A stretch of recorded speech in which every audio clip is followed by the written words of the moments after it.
Okay, on page 217, 216, 217 is building communication skills. And in this chapter really is a continuation of what we've already been doing. I started teaching you a little bit earlier on how to write the memos, how to write the letters in full block, how to write the modified letters. Now you're actually going to get to really go in detail about how to really write those from scratch. So on page 217 in your textbook is listed the learning outcomes that this chapter really talks about. The first one is discuss the communications process and explain the importance of communications. The second one is discuss various communications methods and explain how to overcome barriers to communication process. Demonstrate how to write and correctly format letters, memos, and informational reports. Now that's where I'm going to begin my discussion. The rest of it is reading that you can pick up on your own. Next is to discuss the various types of written communications for which an office professional should be or should develop excellent writing skills. Discuss how to prepare routine communications and distribution.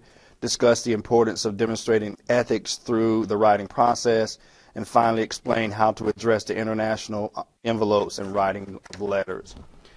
Next page is 218, examining the communications process. Essentially here, it's really just talking about ways to communicate, verbal communications, what do you need to do when you're actually verbally communicating with someone else. The bullets on page 218 and 219 are really important bullets. Number one, you need to listen and watch for verbal and nonverbal feedback. That's critically important. That's how you're relating to someone, and they're actually evaluating you when you're talking to them. Choose your words carefully when the topic you're discussing is a sensitive one, because you can easily offend someone based on the tone that you're having to deal with. Encourage the other person to talk. If you're constantly talking, then you're not communicating. I mean, you have one person talking, one person listening, but if you're not getting the feedback from that other person, then your communications process is going to be broken down. Again, communications is a two-way street. Give the other person your undivided attention. Don't try to talk when they're talking. It just won't happen. Two people talking can never understand each other, so make sure that you take brief moments to allow the other person to communicate with you. Now, I'm putting these in my own words. It's not really what's written in the book. Avoid talking incessantly. That means you just going on and on and on and on. I mean, you're not giving the person a chance to talk. And then most importantly, summarize the important points of that conversation. That way, you make sure that you fully understand what the person is talking about. Page 220. There is a list of the most mispronounced words and phrases in the English language. Be sure to read through these and kind of try to pick out the ones that you have your own habit with, and then try to learn to say those words correctly so that the communications process is not broken down. One of the most common ones that I hear all the time is ask. People say, ask. Let me ask you something. Well, the word is ask, and for whatever reason, they'll mix the S and the K up for whatever reason. And it's just a ton of them here that are listed that goes through that process. So on page 221 are 10 ways to improve the verbal communications. I would probably commit those to memory, especially the first one. Avoid saying, you know. The person doesn't know what you're saying. You need to explain that to them. Occasionally, you will say because if you're a fast talker like I am, you probably have to catch your breath at some point.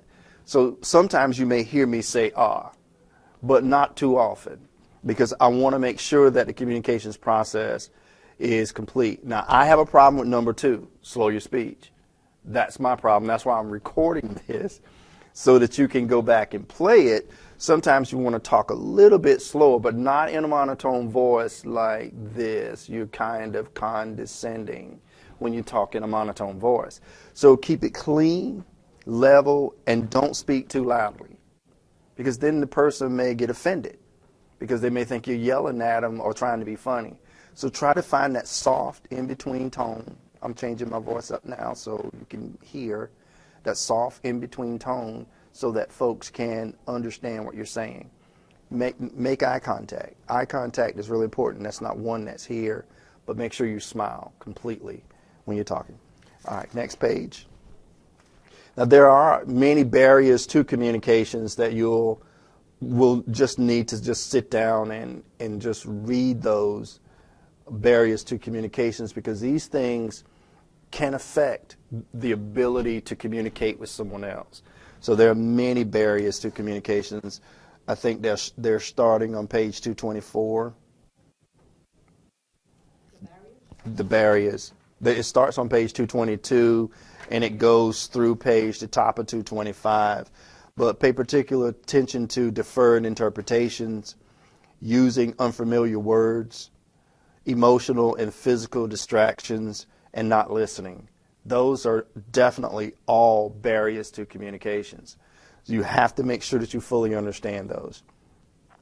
Now, communicating across cultures is another challenge, because right now we have a lot of immigrants who are in our country, and we have to understand that slight dialect between how they say certain things and how we say certain things. So we have to make sure that we definitely slow our thought process down and make sure that you, not too often, but ask them, are we on the same page? Are we communicating? Do you understand what I'm saying? Can you give me feedback on what we just discussed, to make sure that no one walks away with a misunderstanding in the communications process? All right, next page. The next page really is a continuation of the communications across the cultures, and the author does a great job of just listing some things that you need to be aware of, like oral messages, how you communicate real briefly in those other countries that we deal with. Use simple English. Don't try to speak too slowly, and enunciate clearly. Watch for blank stares. That's a clear indicator that you're not understanding. The person is not understanding something. Ask the listener to paraphrase if you don't understand something. Accept blame for misunderstandings. If you know that there's a misunderstanding and the person perceives it as a misunderstanding, apologize and then clarify. And then the rest of them are pretty obvious. Then there's written messages that things that you need to be aware of also with the communications process. Now, the one that we're most concerned about is on page 228, writing effective business messages. Again, I started this process earlier because I wanted to get you familiar with the process before we actually get to the process. Now, this is where the rubber hits the road with this process right here. The first couple of sentences of the writing process is really what it's all about. As a business professional, you're going to write letters, reports, email memorandums, and then regular memos or memorandums. Those are going to be the primary means of communications in the office. Typically, from person to person in the office, it's going to either be an email or a memo. Typically, memos really are sent at the higher level between, say, supervisor to supervisor, or say, manager to supervisor, because that's a directive. You don't want to use an email. You can use the email now. I'm not saying that you can't. But most people want a physical trail in terms of memoranda so that it can be filed away. That's why you use the memorandum in the office. The email works equally the same. The heading part of it starts out the exact same way. The body of it is done the exact same way. The only difference is it's being sent electronically. That's the only difference between the email and the memorandum. Many years ago, before technology really launched, it was more memos throughout the office because that was the way to communicate. Now we use email as an electronic means to communicate that effort. Now, coming down the page, where it says an effective business letter has these components. It must focus on a single point. You don't want to have 2 or 3 points in the same memo. It's written from the reader's viewpoint. conveys a meaningful message through completeness, correctness, coherence, conciseness, clearness, and courtesy. It reflects a positive, sincere, and appropriate tone. And finally, is expressed in an interesting style through the use of natural, vivid, and varied language.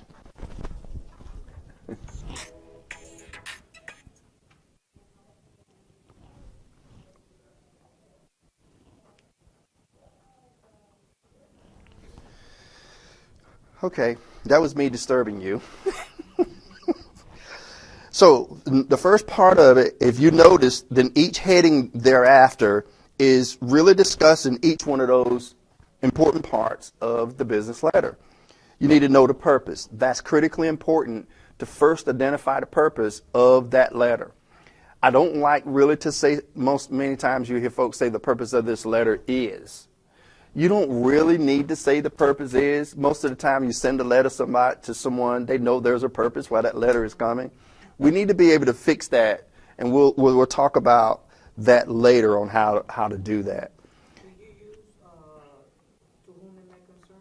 That's the complement, the opening of it. You could, if you don't know specifically who the person is that you're sending it to, you can say to whom it may concern.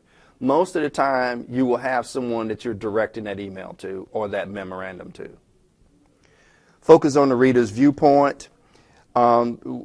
It's called the U attitude. The U attitude technique does not mean the words you or your is used in every sentence. That's not what it means. Using the U attitude means to show consideration for the reader. So when we look down in the center of the page, it gives us the reader's point of view and then your point of view. So typically, I'm guilty of the your point of view because most of the time when I write to someone, I want to make sure they understand my point of view. But sometimes I have to realize it's not my point of view that's important. It's the reader's point of view. What is it that they need to understand about the letter that I'm writing? So the reader's point of view, you can see some of the examples here. You will receive all future orders by express mail. You'll enjoy a 30% savings when you purchase one of our new thin line cell phones. Free checking, free printed checks, and free online banking are yours for the asking at Central Bank. That's typically how I like to respond to people. I don't like to say you at the beginning too often. There's nothing wrong with it, but you don't want to keep repeating you over and over and over and over and over again. You can say your opening sentence would be, you will receive all future orders by express mail. Okay, I know what you're talking about. Now, in the body, that's the heading, that's the introductory sentence. Now in the body, what are the points that we're talking about those future mails? That's what's in the body of your response. And then you close it. So convey a meaningful message. That's the second part that I'm referring to. Here's where those 6 C's come into play. Completeness, correctness. I'm not going to read everything that's there. I just want to note here, make sure that you go through all of the 6 C's to understand correctly how to compose your letter, convey your meaning in the message that you're wanting to display. For me to just talk about them right now, it's not going to help you. You need to study that content so you understand exactly what they're talking about. Page 230, wordy versus concise. The term I used for concise was brevity. Remember? Brevity. Keep it short, simple. Right. So wordy is a check in the amount of. The best way to say it is a check for. That's what you're talking about. You're talking about money. The check in the amount of. They don't need to know that. The check for whatever. $10, $20, whatever. Yeah. Made the announcement that. Okay, announced. Frankie announced a new meeting next week. Instead of Frankie made the announcement that we'll have a meeting next week. See how much words are in there? All it is, Frankie announced a meeting next week. Just cut some of that other stuff out that you don't need. And that falls into conciseness. So Clearness and the rest of it you can go and read at your leisure. Let's turn the page. Now, preparing the written communications. Now, here is what we have been kind of working on before. Now, there are typically, it's on one of these pages, there are 3 reasons why you write a letter, and I'm going to try to remember them. 1 is you're writing for yourself. 2, you're writing for the manager. Or 3, you're writing to summarize something for the manager. Those are typically only 3 reasons why you write a memo, business report, and the like in the office. So those are some things that you need to keep in mind. You need to understand why you're writing that letter to send it to someone. Now, routine letters can be for appointments, requests, inquiries, and orders, just routine replies, acknowledgments, cover letters, follow-up letters. Now, keep in mind appreciation letters. Now, if you would turn back to the end of the chapter where I gave you the 4 letters that you're going to write. 1 is a thank you letter.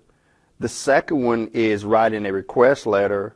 The third is a memo. And the final one is an information report. Okay, now let's flip back to page 2. Those letters are where? 233. See, I'm just referencing what you're going to do for your homework. 6A through 6A is writing a thank you letter.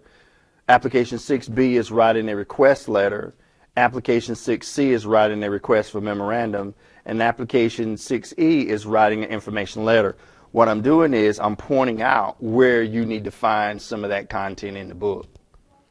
Now, the first one was writing a thank you letter. Remember that the cover letter and follow-up letter is writing a request. Let me make sure I got these right.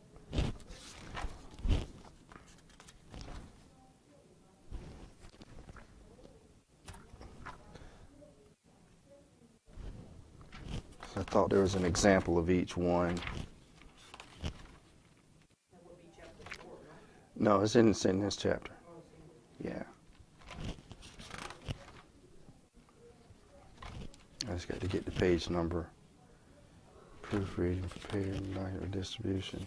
Well, it's going to be on these pages, so let me turn back. Okay, the types of letters that you need to be aware of are the routine type letters that begin on page 232 in your textbook, and they provide just brief examples of these type letters on page 233 through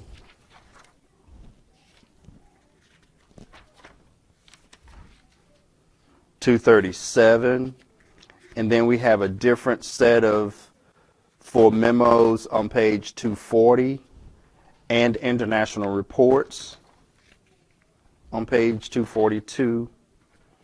And the types of letters that you will have to write, those are the example pages for those types of letters. So let's look at how each one of these letters are broken down. Let's start with page 235.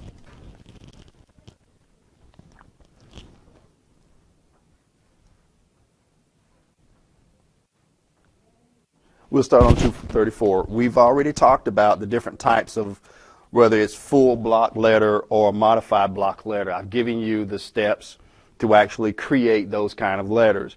Remember the full block style letter, everything is aligned to the left. You enter 5 times down from the top to start your letter itself.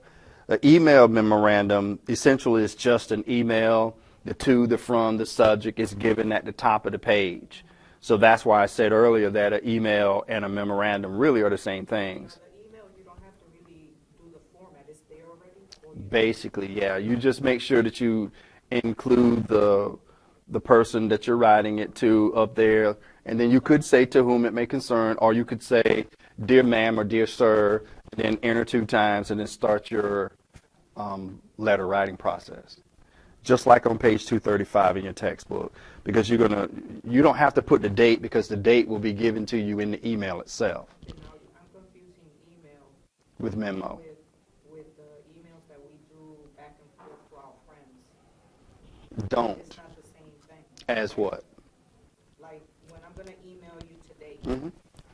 it's a format that is already set in Microsoft, right? In Microsoft Outlook or whichever email browser that you're using.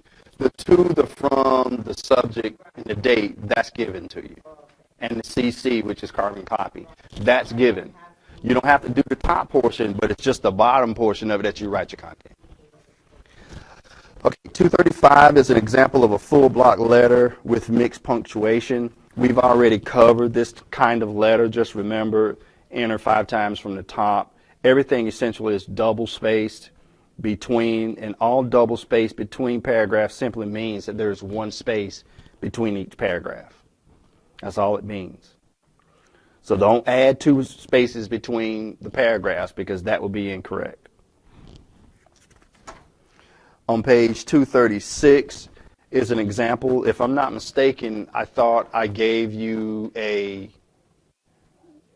some instructions via video on how to create a modified block letter style with open punctuation. If I'm not mistaken, I thought I did that. Did I not? No, you did. I think the memo. I don't know. I got it. Okay. What I'm going to do right here is I'm going to stop the memo, stop the video here, and then I'll pick up with demonstrating how to block off a modified block. Okay, now that I was a little bit, I read this letter here Mhm. on 236, and I noticed it also on 235, that it has an IR. Is that the signature of the administrator? Yes. That's the signature of the person who wrote the memo, letter, or whatever. You always include your initials at the bottom of any document. And that's after the signature of Yes. the manager? Yes. Okay. Wait a minute. You said after on page. Wait a minute. What page you on? 235? Let's look at 235. You see where the IR? Yeah, that's after the manager's information. Yeah, you add a double space there, which means enter twice. Put your initials instead of and that's just the person who composed the letter or, yep. So I'm going to pause right here, and then we're going to start a new one. Well, I better finish this.